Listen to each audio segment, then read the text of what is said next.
Exam दौर channel पे स्वागत है। लाइक करें हमारी वीडियोज़ को और साथ ही सब्सक्राइब करें और बेल आइकन को दबाएं ताकि आपको नए नए वीडियोज़ मिलते रहें। हेलो फ्रेंड्स, एग्ज़ाम द्वार चैनल पे आप सभी का स्वागत है। आज है 2 अक्टूबर 2020 और 2 अक्टूबर 2020 के हिंदी करंट अफेयर्स के साथ मैं हाजिर हूँ। तो चलिए शुरू करते हैं आज का करंट अफेयर्स। उससे पहले आपको बता दें कि चूँकि आज 2 अक्टूबर है और 2 अक्टूबर को दो महान पुरुष का जन्म दिवस मनाया जाता है। तो वो कौन कौन से हैं? एक है हमारे राष्ट्रपिता महात्मा गांधी। राष्ट्रपिता महात्मा गांधी का आज यानी 2 अक्टूबर के दिन उनका जन्मदिवस मनाया जाता है। साथ ही एक और महान पुरुष, उनका भी जन्मदिवस 2 अक्टूबर ही है। तो दूसरे कौन है? तो दूसरे हैं लाल बहादुर शास्त्री। लाल बहादुर शास्त्री जी का जन्मदिवस भी 2 अक्टूबर है और इन दोनों का जन्मदिवस आज यानी 2 अक्टूबर को मनाया जाता है। तो उन दोनों को याद करते हुए हम चलिए शुरू करते हैं आज का हिंदी करंट अफेयर्स। और आज का अपना पहला हिंदी करंट अफेयर्स है अंतर्राष्ट्रीय कॉफ़ी दिवस। हमारा पहला करंट अफेयर्स है अंतर्राष्ट्रीय कॉफ़ी दिवस यानी इंटरनेशनल कॉफ़ी डे निम्न में से किस दिन मनाया जाता है? और इसके ऑप्शन है 1 अक्टूबर, 10 मार्च, 12 अप्रैल या 5 नवंबर। और इसका सही आंसर होगा ऑप्शन ए 1 अक्टूबर। आइए जानते हैं इसके बारे में। अंतर्राष्ट्रीय कॉफ़ी दिवस प्रतिवर्ष 1 अक्टूबर को मनाया जाता है। अंतर्राष्ट्रीय कॉफ़ी दिवस प्रत्येक साल उन सभी लोगों के प्रयासों को पहचानने हेतु मनाया जाता है जो कॉफ़ी व्यवसाय से जुड़े हुए हैं। इस दिवस को मनाने का उद्देश्य कॉफ़ी पेय को बढ़ावा देना है। इस दिवस का मुख्य उद्देश्य उन सभी लोगों के प्रति आदर सम्मान व्यक्त करना है जो खेत से दुकान तक कॉफ़ी को पहुंचाने हेतु बहुत ही कड़ी मेहनत करते हैं। चलिए, तो कॉफ़ी डे कब मनाया जाता है? तो 1 अक्टूबर को मनाया जाता है अंतर्राष्ट्रीय कॉफ़ी दिवस। कब? 1 अक्टूबर को। चलिए चलते हैं अगले प्रश्न पर। हमारा अगला करंट अफेयर्स है भारत ने हाल ही में ओडिशा के बालासोर में किस मिसाइल के नए संस्करण का सफलतापूर्वक परीक्षण किया है? और इसके ऑप्शन है अग्नि मिसाइल, आकाश मिसाइल, त्रिशूल मिसाइल या ब्रह्मोस सुपरसोनिक क्रूज मिसाइल। और इसका सही आंसर होगा option D BrahMos supersonic cruise missile. आइए जानते हैं इसके बारे में। भारत ने ओडिशा स्थित एक प्रक्षेपण स्थल से ब्रह्मोस सुपरसोनिक क्रूज मिसाइल 30 सितंबर 2020 को सफल प्रायोगिक परीक्षण किया। यह मिसाइल 8.4 मीटर लंबा तथा 0.6 मीटर चौड़ा है। इसका वजन 3000 किलोग्राम है। यह मिसाइल 300 किलोग्राम वजन तक विस्फोटक ढोने तथा 300 किलोमीटर से 500 किलोमीटर तक प्रहार करने की क्षमता रखता है। यह सुपरसोनिक रूस मिसाइल आवाज़ की गति से भी 2.8 गुना तेज जाने की क्षमता रखता है। किससे? आवाज़ की गति से, साउंड की गति से भी 2.8 गुना तेज जाने की क्षमता रखता है। चलिए चलते हैं अगले करंट अफेयर्स की तरफ। और हमारा आज का तीसरा करंट अफेयर्स है ब्रिक्स देशों के 9 विकास बैंक एनडीबी ने Delhi, Ghaziabad, Meerut regional rapid transit system परियोजना के लिए कितने करोड़ डॉलर कर्ज की मंजूरी दे दी है? और इसके ऑप्शन है 50 crore dollar, 40 crore dollar, 30 crore dollar या 20 करोड़ डॉलर। और इसका सही आंसर होगा ऑप्शन ए 50 करोड़ डॉलर। आइए जानते हैं इसके बारे में। ब्रिक्स देशों के 9 विकास बैंक यानी एनडीबी ने दिल्ली, गाजिया, Meerut regional rapid transit system परियोजना के लिए 50 करोड़ डॉलर और मुंबई मेट्रो के लिए 24.1 करोड़ डॉलर कर्ज की मंजूरी दी है।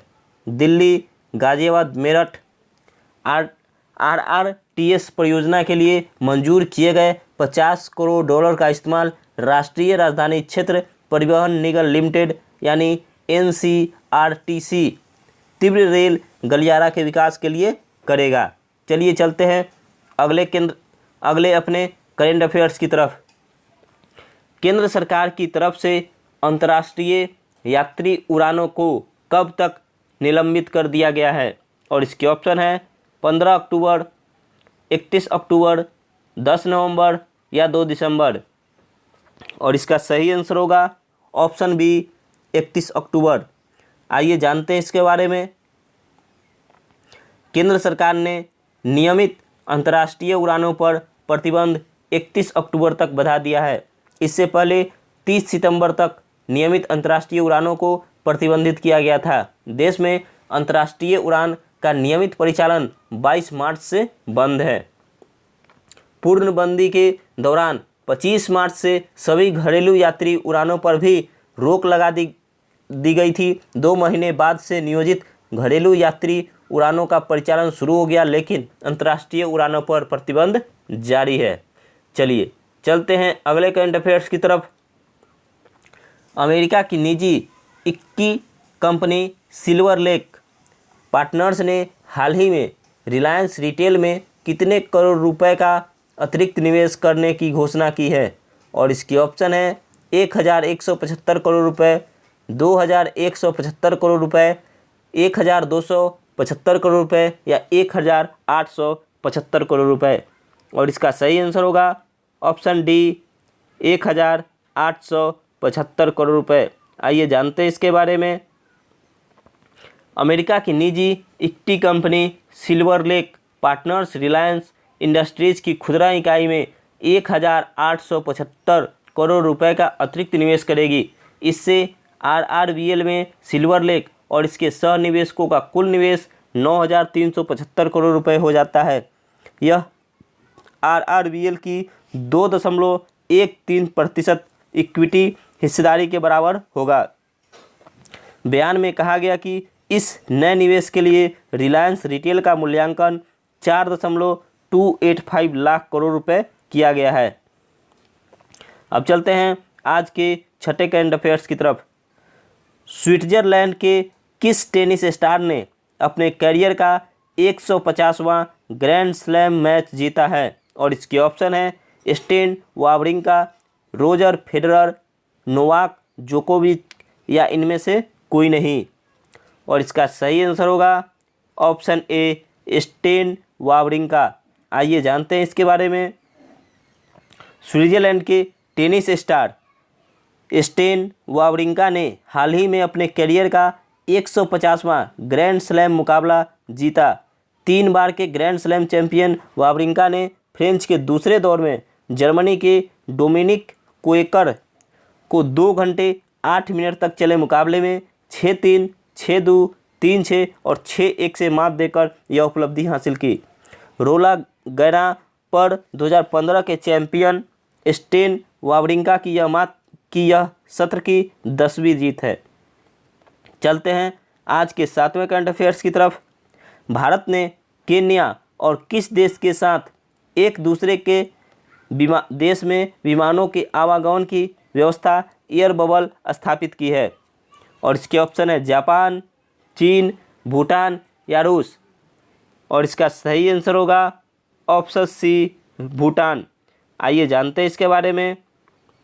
भारत ने केन्या और भूटान के साथ एक दूसरे के देश में विमानों के आवागमन की व्यवस्था एयर बबल स्थापित की है। इस समझौते के तहत भारत अपनी हवाई सेवा इन 2 देशों में देगा, वही ये दोनों देश भारत में अपनी सेवाएं दे सकेगा।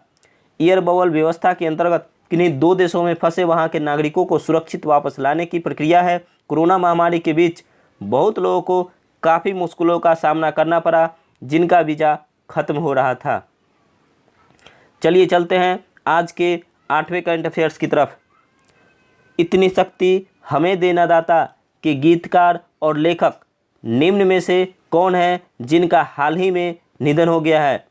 और इसकी ऑप्शन है अभिलाष, रामेंद्र त्रिपाठी, तेजस व्यास या विनोद निगम। और इसका सही आंसर होगा ऑप्शन ए अभिलाष। आइए जानते हैं इसके बारे में। मशहूर गीतकार अभिलाष का हाल ही में मुंबई के एक हॉस्पिटल में निधन हो गया। वे 74 वर्ष के थे। उनके मुख्य गीतों में इतनी शक्ति हमें देना दाता, संसार है एक नदिया और आज की रात न जा सहित अन्य शामिल है। अभिलाष के कैरियर के लिए अंकुश फिल्म का गीत इतनी शक्ति हमें देना दाता एक बड़ा मोड़ साबित हुआ था। इस गाने को लिखने में उन्हें 2 महीने का वक्त लगा था। विश्व की 8 भाषाओं में इस गाने का अनुवाद हो चुका है। चलिए चलते हैं आज के 9 करंट अफेयर्स की तरफ। हाल ही में किस राज्य सरकार ने पर्यटन संजीवनी योजना की घोषणा की है? और इसके ऑप्शन है पंजाब, दिल्ली, असम या बिहार। और इसका सही आंसर होगा ऑप्शन सी, असम। आइए जानते हैं इसके बारे में। असम सरकार ने हाल ही में पर्यटन संजीवनी योजना की घोषणा की है। इसके तहत इच्छुक उद्यमी को 1 लाख रुपए से 20 लाख रुपए तक ऋण दिए जाएंगे। असम पर्यटन विकास निगम लिमिटेड के सहयोग से असम सरकार द्वारा आयोजित एक पर्यटन सम्मेलन में इसकी घोषणा करते हुए मुख्यमंत्री सर्बानंद सोनोवाल ने कहा कि इस योजना की कल्पना उद्यमी को सशक्तिकरण देने के लिए की गई है। चलिए देखते हैं आज का 10वां और आज का हमारा ये अंतिम करंट अफेयर्स है। अंतर्राष्ट्रीय वृद्धजन दिवस निम्न में से किस दिन मनाया जाता है? ऑप्शन है 10 जनवरी, 12 मार्च, 1 अक्टूबर या 25 नवंबर। और इसका सही आंसर होगा ऑप्शन सी, 1 अक्टूबर। आइए जानते हैं इसके बारे में। हर साल 1 अक्टूबर को वृद्ध व्यक्तियों के लिए अंतर्राष्ट्रीय वृद्धजन दिवस यानी international day of older persons के रूप में मनाया जाता है। बुजुर्गों की भलाई और ज़रूरतों के बारे में जागरूकता बढ़ाने और उनकी ओर लोगों का ध्यान केंद्रित करने के लिए संयुक्त राष्ट्र ने इस दिन की शुरुआत की थी। 1990 में अंतर्राष्ट्रीय वृद्धजन दिवस मनाने की शुरुआत की गई थी। बुजुर्गों के साथ होने वाले दुर्व्यवहार और अन्याय पर रोकथाम के लिए यह दिवस मनाने का निर्णय किया गया था। इसी के साथ आज का हमारा ये सेशन समाप्त होता है। अगर आप एग्जाम द्वार चैनल पर नए हैं तो वीडियो को लाइक और शेयर कर दें, चैनल को सब्सक्राइब कर ले और सब्सक्राइब के बगल में एक बेल आइकन है उसे भी दबा ले, जिससे हर वीडियो का नोटिफिकेशन आपको मिलता रहे। एग्जाम द्वार चैनल पे आपको मैथ, जीके और रीजनिंग के वीडियो मिलेंगे। सभी का लिंक इस वीडियो के डिस्क्रिप्शन बॉक्स में दिया गया है, वहाँ से आप सभी वीडियो देख सकते हैं। साथ ही आप हमसे व्हाट्सएप ग्रुप के माध्यम से जुड़ सकते हैं। व्हाट्सएप ग्रुप का लिंक इस वीडियो के नीचे डिस्क्रिप्शन बॉक्स में दे दिया गया है, वहाँ से आप सीधा हमारे व्हाट्सएप ग्रुप को ज्वाइन कर सकते हैं। व्हाट्सएप ग्रुप पे आपको सभी गवर्नमेंट जॉब की नोटिफिकेशन, हर वीडियो की आने वाली नोटिफिकेशन आपको दी जाती है, तो आप व्हाट्सएप ग्रुप जरूर ज्वाइन कर ले। हम आपसे फिर मिलेंगे नेक्स्ट वीडियो में। इसी के साथ ये सेशन समाप्त होता है। जय हिंद, जय भारत।